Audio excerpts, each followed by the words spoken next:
The external versus internal stressors are something that comes up with all of our patients. So it's like, yeah, this patient has the new job, like the career change, and that's that external stressor that anyone would look at and perceive as stressful.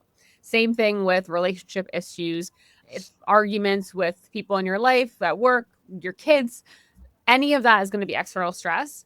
And then we have the internal stressors, and that could be caused initially by the external stuff, but then it becomes that, whatever's happening with your hormones, your digestion, that's going to cause more stress on your body. And it's something that we also can't see. Welcome to the Advanced Women's Health Podcast, where we empower women with the latest insights and advice on holistic health. From cutting-edge medical research to practical wellness tips, our mission is to help you thrive at every stage of life. Join us as we explore topics ranging from hormonal balance and reproductive health to nutrition and mental well-being. Whether you're seeking solutions for a specific health concern or simply want to enhance your overall wellness, you're in the right place. Let's embark on this journey to better health together. This is the Advanced Women's Health Podcast. Hello, everyone, and welcome to another episode of the Advanced Women's Health Podcast. Today, we're going to continue a conversation and a podcast theme that we've been doing a little bit more here on the Advanced Women's Health Podcast.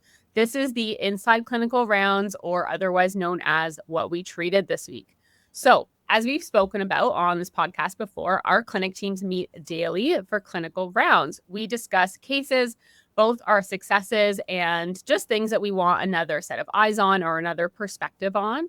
We all feel like this is such a unique and amazing part about working in Advanced Women's Health, honestly. So we've decided to do a few podcast episodes using this format. And there's already been a couple done in the past. We're going to continue this format today. And maybe you'll learn something that you didn't know about your own health, maybe something that you accepted as normal, or something that you didn't know we could help with. So I'm Dr. Alessandra, and today I'm joined with Dr. Liz and Dr. Bianca. We are all NDs at different Advanced Women's Health clinic locations.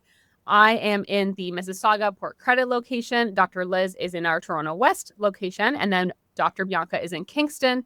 And I think I can speak for all of us when I say that we treat so many different things in our day-to-day practice. Today may be a good insight to that because I feel like all of us are bringing a couple different cases to the table. But ultimately, today, I'm going to be talking a little bit about period pain and some digestion. I know Dr. Liz is going to be sharing about how stress can tie into so many other aspects of our health, from weight gain to digestive issues. And then Dr. Bianca is going to be sharing a case or a group of cases about abdominal pain, some food aversions, and some common links that she's seeing in practice. So let's dive in. I think we should get Dr. Bianca to kick us off. So Bianca, if you can tell us a little bit about your cases, what you're seeing in practice, and then we can drive it. We can go from there. Okay. Hi, everyone. I'm Dr. Bianca. So I see a variety of different things, but today I'm going to focus a little bit more on digestion. So I've been seeing something called, or what we suspect is endotoxemia. And so essentially I had a patient who was around 45 years old. She was female. She had her gallbladder removed in 2015. Now, 5 years after that, she started getting right upper quadrant pain around where her liver would be. That was very random, about 4 to 5 times a week, and it would cause her to stop. She'd be shortness of breath. It would be extremely painful. And all her imaging was always within normal limits. So CTs, x-rays, ultrasound, everything was always fine. Advil, over-the-counter meds, muscle relaxants, working with a massage therapist, heat, cold, nothing was providing any benefit. Other things to note is that every time she would eat meals, she would end up having urgency about 30 minutes later and diarrhea, no matter if she ate healthy foods, unhealthy foods. So that was a bit of a concern, and her heartburn was coming back. So these issues were kind of going on for about 5 years. So 10 years post her gallbladder being removed. She was getting full body pains, and then there's just high stress, lots of anxiety as well. So initially, I was thinking she was experiencing something called bile acid diarrhea, or also sometimes known as just bile acid malabsorption. Essentially, when your gallbladder is removed, you are no longer storing bile. So your liver that makes your bile just continuously releases bile, and it releases it in the small intestine, and it gets reabsorbed as well in the small intestine, in the ileum, the third section of the small intestine. and only a little bit, about 5%, goes into the colon. But especially with meals and fatty meals, your liver kind of upregulates bile release and your ileum can't absorb everything. So more kind of leaks through into the colon. And bile acids are a big irritant to the colon, and that can trigger things like diarrhea and urgency. So that's where I was thinking. And so I wanted to do some liver support, provide some ox bile, which can sound counterintuitive, but that can just help downregulate your liver making it. It can help digest fats. And she actually came back and it helped immensely with her urgency. So bowel movements were better, but pain was still present. And at this point, we had gotten her blood work back. So her white blood cells were actually flagged high. Her urate, which we use as a marker for gut bugs, was around 275, and we want that under 250. Her ESR was higher than we want. CRP, which is a marker for gut and liver inflammation, was flagged high. Oh, actually, her urate was in the 300s. She had some other things like liver enzymes weren't optimal. She had some insulin resistance. And so this is where I was starting to think about endotoxemia. What led me to that was her high white blood cells and her high inflammatory markers. So for those who don't know, endotoxemia essentially is where you can kind of have an overgrowth of gram-negative bacteria. And they have a molecule on their outer membrane called LPS. Now, LPS can get into the bloodstream. So some people have kind of the common term that most people hear about is leaky gut, essentially where the cells in your gut, they kind of get damaged, inflamed, they shrink, I guess you could say. They create little gaps in their lining, and the LPS can go through that gap and go into the bloodstream. That triggers an inflammatory response and an innate immune response. So you see your white blood cells going higher, you see your CRP going higher, and then that can cause widespread pain. And so that's where I was kind of thinking that was happening.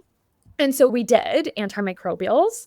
And then we also worked a lot on other inflammatory things. Like she had a lot of insulin resistance, so we worked on that. And when she came back, all her pain was gone. All the pain, all the imaging, could not find anything, it was gone. And she would only get it very sporadically. And instead of the pain kind of stopping her in her track, she would rate it a 1 to 2 out of 10. And it was triggered by stress. So I love that you guys are going to talk about stress today and how that's going to impact things, because now her pain was mostly related to stress. And we had done some nervines, which were making a huge difference in her day-to-day life. But there were these big stressors that were kind of happening. So I thought that was just antimicrobials working on inflammation. She had lost some weight and the insulin resistance was doing a lot better. And there was still a lot of stuff to work on. But I thought that, like, wow, all her pain.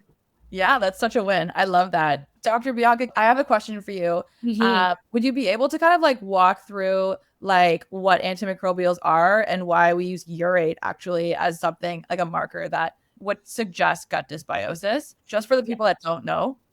Yeah, so gut dysbiosis is essentially kind of an imbalance of, I'd say, good and bad bacteria, but it's not actually good and bad bacteria. All these bacteria should be in your gut, but when some overgrow, they become bad, and that's what we use the word dysbiosis. And some are urate producing, so they make a lot of urate, so we see urate going higher. So that's why we use that a little bit of a marker. I tell patients, I'm like, oh, you're a little bit buggy. That's what I say.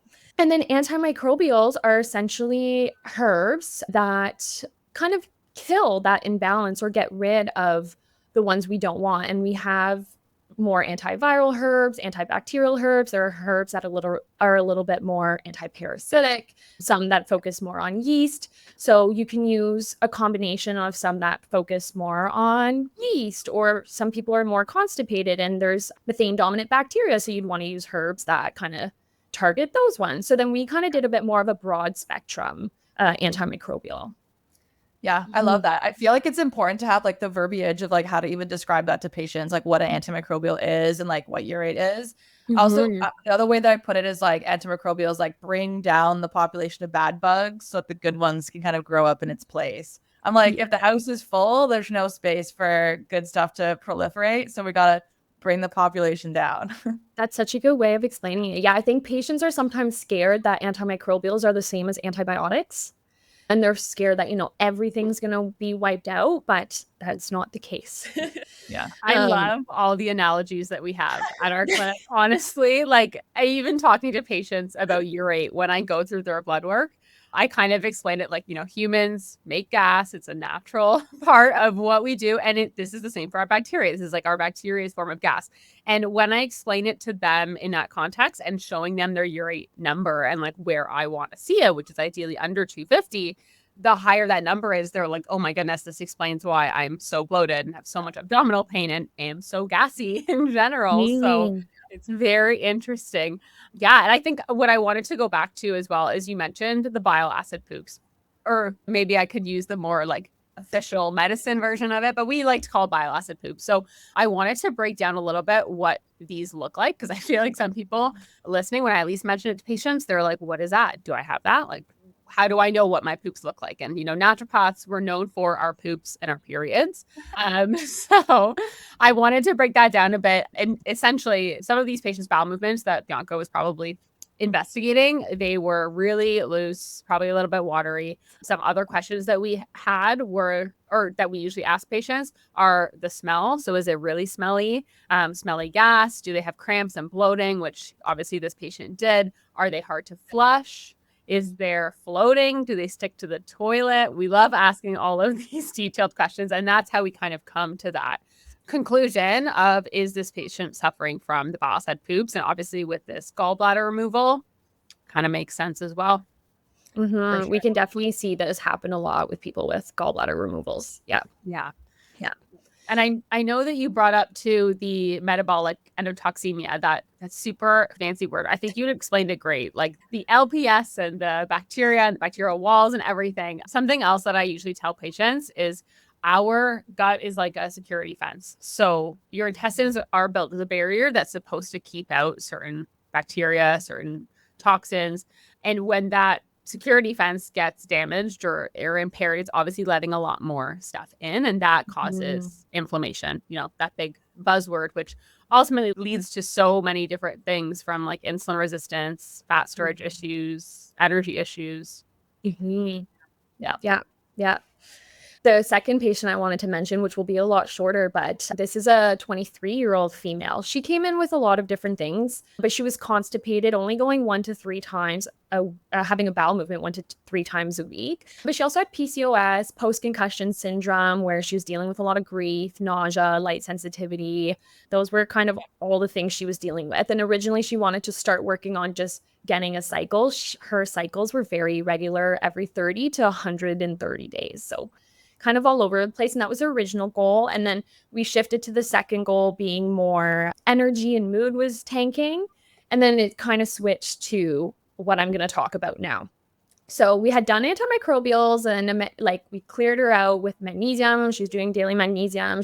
Her bowel movements were a lot more regular. Instead of going 1 to 3 times a week, she was going 5 times a week. We did kind of an antimicrobial to target constipation, which she didn't do. Cost was a big factor. So she didn't always follow through with things. But why I thought was really interesting is she was no longer able to do any of the supplement plans because she started getting very severe nausea. And the nausea was impacting her appetite. She started getting a lot of food aversion, and she was working with a physio because originally they thought it was because of her concussion. Now, her concussion was 1.5 years ago. So they were thinking, maybe things are just popping up again. And she went to her family doctor. She tried PPIs, which are proton pump inhibitors, to see if it was more like heartburn, nausea related. That made no difference.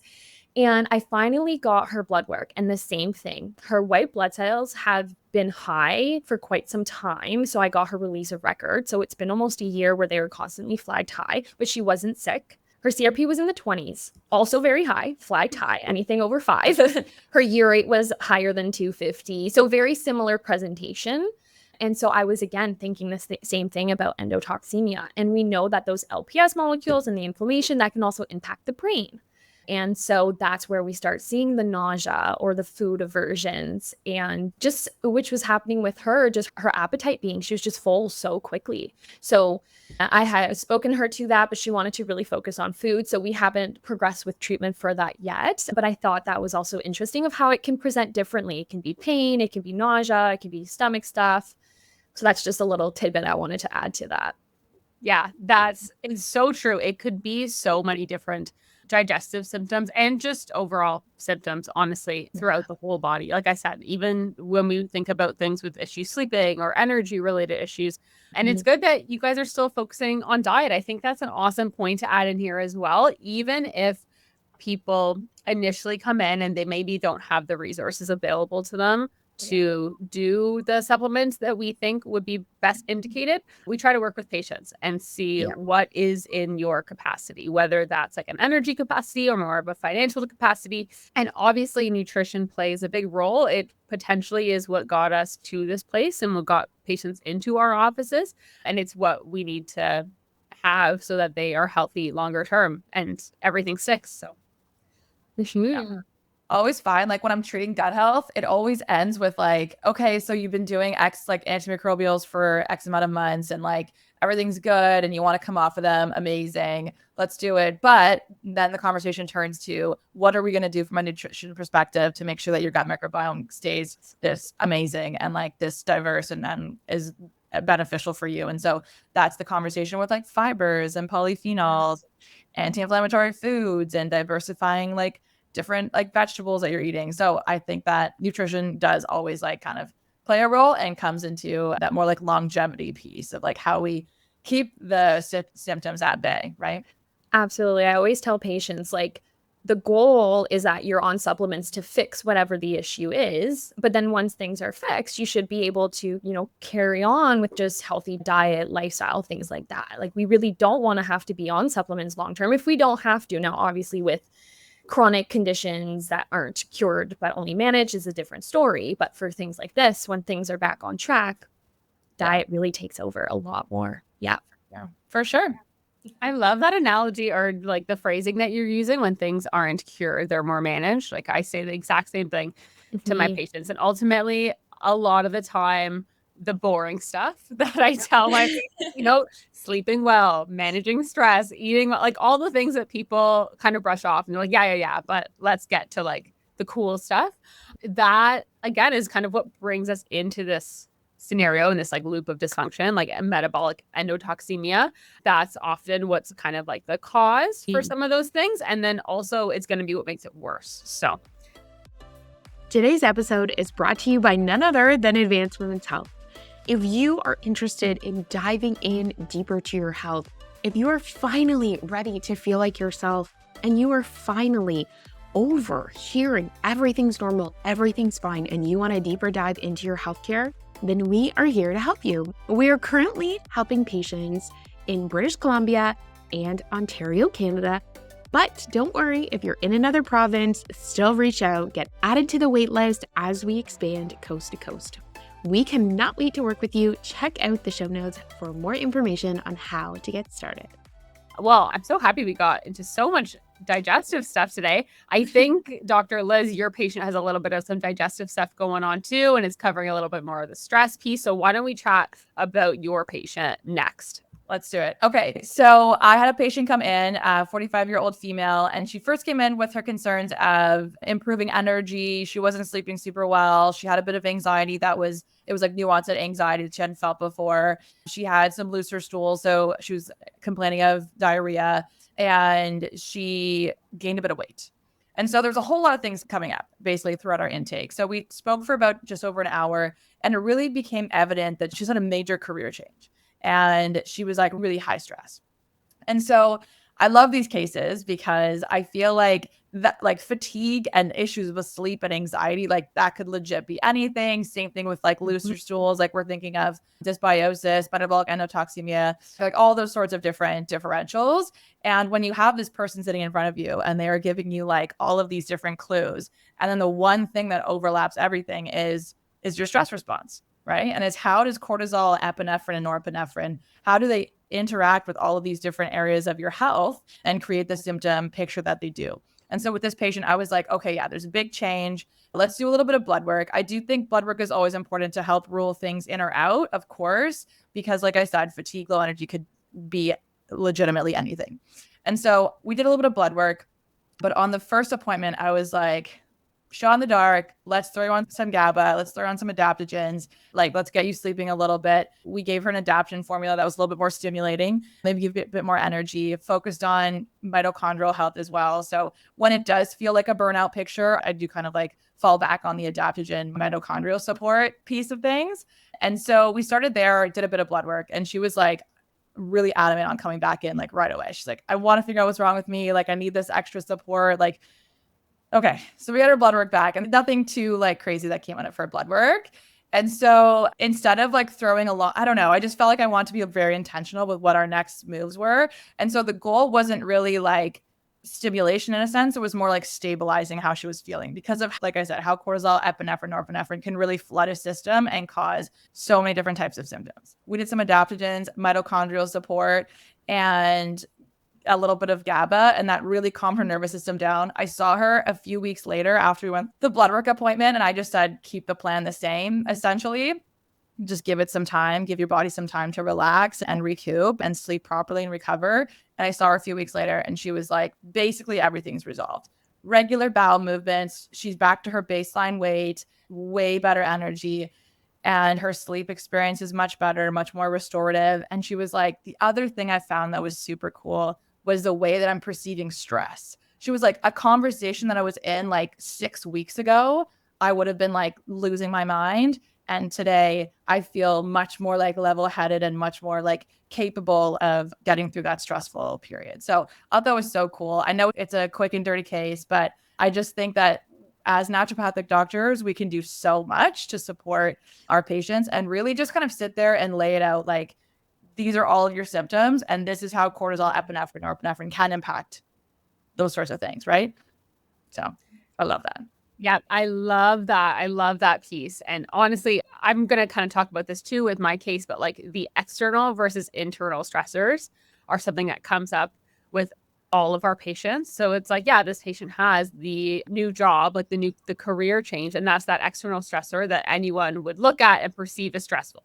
Same thing with relationship issues, arguments with people in your life, at work, your kids, any of that is going to be external stress. And then we have the internal stressors, and that could be caused initially by the external stuff, but then it becomes that, you know, whatever's happening with your hormones, your digestion, that's going to cause more stress on your body. And it's something that we also can't see. Like I always tell patients, you can't just sit here and be like, well, my blood sugar is doing this right now. Like you don't know. You maybe know symptoms that can be associated with different points of blood sugar, like hunger, but you're not going to really be able to identify that. And that's why the blood work can be so helpful. But I think it's so interesting when we do blood work for patients. And I think cortisol for me is a big one. Everyone comes in and they expect it to be really high. And then we get it. And honestly, most of the time it's really low and they're surprised by that. And then we can kind of circle back to how many of these issues that they're going through, like especially their more physical issues, like neck down issues that are related to stress and mental health. Yeah. I was just going to say, I did end up running her cortisol, but what happened was she had worked out before the test. And so it was like, it was falsely like normal looking. But I was going to say that when a lot of my patients come in and they're like, I'm shocked my cortisol is not high. And it's like, well, it might have been high and now it's really low. And so then we get into the conversation around like your circadian rhythm and how that impacts your cortisol production and how you have this thing happen called your cortisol awakening response. And it should be elevated like a little bit higher in the morning and then kind of take this nice trajectory down throughout the day. And when you have a system that has been constantly pumping out cortisol at higher levels, when you have this like excessive stress on your body that you're not recovering from well, when you've been pumping out those higher levels of stress hormones, then your body almost goes, okay, Alessandra's not using this cortisol right now. So we're just going to go ahead and sound the alarms and get the safety bells out. And we're just going to stop producing as much as we normally do. Right. And just kind of like protect our energy sources. And that's kind of a way that I describe it with patients. And I'm like, no, we should support your cortisol response. We should, that sounds wild that I'm like, it should be a little bit higher, but in fact, like obviously within ranges, but it is a conversation I have all the time. And I constantly see this more like burnt out picture, depleted picture versus really like highly strung out cortisol levels, if you will. Yeah, I actually have a lot of patients, same thing. They always think their cortisol is going to be high. And I tell them even when we're going to run it, I say, listen, like just because your cortisol may come back within optimal ranges, it doesn't mean you're not stressed. You still have your like epinephrine, norepinephrine reactions. And like you mentioned, Alice, like all the other stressors that are physiologic and not just perceived stress as well. So I give them that warning of just because comes back normal does not invalidate what you are experiencing and the stress that you are under or experience and perceive. Yeah. And I think you kind of said that in your case too, actually, Bianca, and I wanted to highlight it and then it got away from me, but we can test so many amazing things through blood work or imaging, and that's awesome. And obviously all of us do that regularly, but we can't test every single thing that happens in the body. So if a patient is coming to me and we do labs, and I will say, 9 times out of 10, I'm finding something that we can optimize. But let's say I've worked with this patient for a while and we keep testing things and looking for stuff, and then things improve and there's nothing left that kind of comes up, but they're still feeling crappy. I don't just, look at them and say, well, we've done all we can do. Like, it looks like everything's fine. So, off to the races. We still keep working on it because your symptoms are just as important. Absolutely. Okay. Awesome. I love these cases. Do you want to take us home with your case? Yes, absolutely. So I have a case, and I know that my case has a common theme to it that every ND at Advanced Women's Health sees. So I'm sure that you guys can chime in with some similar anecdotes as I'm going to share. But recently I wanted to share how hormones, inflammation, digestion, stress, like all of this has really come up in one of my younger female patients. So she is quite young. She came in with a few main goals. She wanted help with significant period pain, regulating her menstrual cycle, lots of abdominal pain and bloating, and support while she was navigating a possible endometriosis diagnosis. So I know that the three of us, through me explaining those goals, are not shocked that it resulted in her looking at a possible endometriosis diagnosis. But even from the point of when she came in to see me for the first appointment, she didn't know what that meant. She didn't really understand like what endometriosis was. She felt like she wasn't really getting explained with how all these things are connected to the endometriosis by her medical team. So we did a lot of that. But from a mood and stress perspective, she also had a long history of anxiety, depression. When I asked her to rate her stress, it was 10 out of 10. And this is important context because as you've seen throughout all of us chatting, stress can dramatically increase pain, inflammation, gut symptoms, hormone issues. So yeah, it was very high when we started working together. And from a pelvic health perspective, things were just getting worse over time up until when she saw me. She had multiple ovarian cysts, multiple ruptures of cysts. And like I said, bad period cramps, bad ovulation pain. She had pain with bowel movements, pain with intercourse. She had an IUD, but was still very heavily bleeding. So based on everything, and I definitely agree with this, endometriosis was strongly suspected, but she wasn't given a formal diagnosis. And she felt like, up until having to see me, that she just had to wait. She had to wait to get treatment options, wait to get more answers and more explanations from the rest of her healthcare team. And we have a saying that we go by at Advanced Women's Health that if it walks and talks like a duck, it's probably a duck. So what we mean by this is we don't necessarily have to wait for that official diagnosis, on the medical record. We can still treat and get the patients to feel better in the meantime, knowing what we know about what they're going through, the investigations that we have, and our physiology. So on the digestive side, she had some pretty bad bloating, abdominal pain, heartburn, diarrhea, like really the whole 9 yards. Energy was obviously very low. And then interestingly enough, which I think we do see with a lot of our endometriosis patients, she had quite the complex immune history. So she had lots of like frequent infections, antibiotic use, suffered from asthma. And then we reviewed her labs. There was no surprise here. Very low iron stores. Her ferritin was 32. Her B12 was 274. So that I did expect to see with her heavier bleeding. Her cholesterol was elevated, which is something that we don't necessarily expect to see in a younger patient. And I will say from doing my intake appointment with her and going through her health history, something I didn't expect to see. So definitely looking into like what else could be a factor there to elevate her cholesterol. Inflammatory markers were very high, to no one's surprise. And honestly, I've only been working with this patient for a short amount of time so far, but after just one appointment, we had complete resolution in her heartburn and in her reflux. Her period pain dropped from like a 10 out of 10 to a 5 out of 10. The heavy bleeding decreased significantly. So like overall quality of life and like her stress as a result of all of that really decreased. So that was a really big win for her. But I think the biggest thing that came out of this is that, she, as I mentioned earlier, was a relatively young patient. But honestly, I get patients of all ages who don't get a lot of like context or insight to their health from the health care that they've been given so far. And she was just so grateful that she had someone to like explain this stuff to her, connect these dots, and she didn't have to do it on her own. Yeah. I feel like that's such a powerful like part of our job. And honestly, one of my favorite, like one of my values in practice is education, like through and through. I think I have patients who come to me and are just like, let's go through all these TikToks I saved and let's go through like the validity, right? Like it's just understanding like what, like for your case, Alice, like what is endometriosis, right? Like what are the things we want to consider when it comes to treatment options? What are my treatment options? Pharmaceuticals, supplements, like lifestyle, whatever, right? Like there's so many different avenues you can approach a case like that. And you're just like, you want the patient, like it's the informed consent for me, right? Like that's the most important part. Like, what do you want to do? Because we're going to support you in whatever you want to do. And so I think that is such a beautiful space for naturopathic medicine, just to teach your patients like what's going on and to be a bit of a soundboard and to be like a source of like non-biased information. So I think that's, a classic case. We all see endo and we all, I'm sure, have had these conversations in the clinic. So I love that. And also what a win for you. Yeah, it was very rewarding because, obviously we care so much about our patients, and hearing people's stories, it's like they hit the field sometimes. And then she was definitely one of those patients that when she came in, I could see how much her health was weighing on her. So to see her again after even just one visit and she was doing a little bit better and just like feeling more encouraged overall was amazing. Yeah, that's what I love about what we do is we have time to spend with patients and empower them and help them understand what's going on.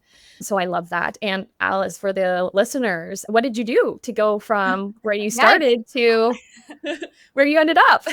Absolutely. So definitely in our first visit, we talked a lot about her digestion. There was the period pain and like the cramping and an ovulation pain that we got into as well. But the big one that we talked about is digestion. And I think in terms of my intakes, that is really where I start a lot of the time. Most of my patients come in with something going on from a digestive perspective. And even if it isn't one of their main goals, I spend a lot of time tying in how their digestion is like contributing, making that worse.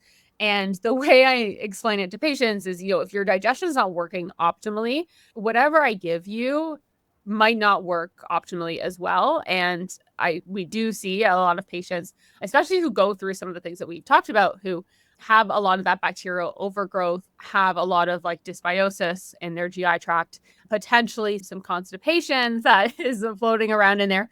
And if we're not having like healthy bowel movements, if our body's natural detox pathways aren't working well, it's going to be really hard to get traction in any other area of the body. So I know for her, when we talked about like the stress she was going through, we really, in her case, identified that a lot of this stress was coming from her health issues. So in that sense, I was like, okay, let's maybe pivot away from providing like true stress support for today. Because if I can just focus on helping this digestion and giving you a better quality of life, lower your inflammation, helping your period pain, then I'm ultimately going to lower your stress as a byproduct of that. So again, we looked into some antimicrobials, are really the hot topic of today, and tried to figure out what would be best suited for her. We did a little bit of like anti-inflammatory herbs, our lovely botanicals that are really well known, honestly, for endometriosis and that pelvic inflammation. And we talked a lot about some other things as well, things like pelvic floor physio, osteopaths, like my other job is to try to build someone a healthcare team. So I do a lot of like referring to people who I trust and different services and practitioners who can help me out as well. So yeah. I love that. I too actually also start with gut work as well, because you come in and you have gut issues. We know that's there and there's something we can do right away. A lot of the other symptoms, like Liz was mentioning, is like this could be anything, right? So if someone's coming in with fatigue and weight and this and that, it also allows time to get a quick win, work on the gut while we figure out with blood work what else comes up so that we can tailor the treatment a little bit better versus just throwing something at a patient right away when we don't 100% know what's going on. Yeah. Okay. Well, I am looking at the time, ladies, and I know we have some other patients to get to today, and maybe you'll hear about them on a future What We Treated This Week podcast. But I think I will wrap up our podcast episode for today. So a huge thank you to Dr. Bianca and Dr. Liz for joining me and sharing some of what they saw this week. We are so grateful for our team at Advanced Women's Health, and we have the opportunity to do chats like this every day. These conversations honestly help us be so much more better equipped as doctors, because not only do we get clinical experience through our own patients, but I feel like we get exposed to so many other patient cases and treatment ideas. It's like our knowledge gets expanded on 2 times speed. So if anything that you heard today resonated with you and you want to chat more, you can connect with each of us through booking on the Advanced Women's Health website. We all offer free 15-minute meet and greet appointments. So if you prefer, you can chat about your concerns with us one-on-one before booking. And then you can obviously also call each of our respective clinics, Toronto West, Port Credit, and Kingston. So thank you for tuning in today. Don't forget to subscribe so you don't miss future episodes, and share this with anyone that you feel might benefit. Until next time.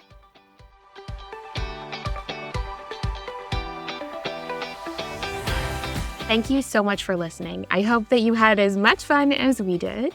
And if you loved today's episode, share it with a friend and leave us a review. That is how we spread this message, and that is how we are going to revolutionize healthcare in Canada for women.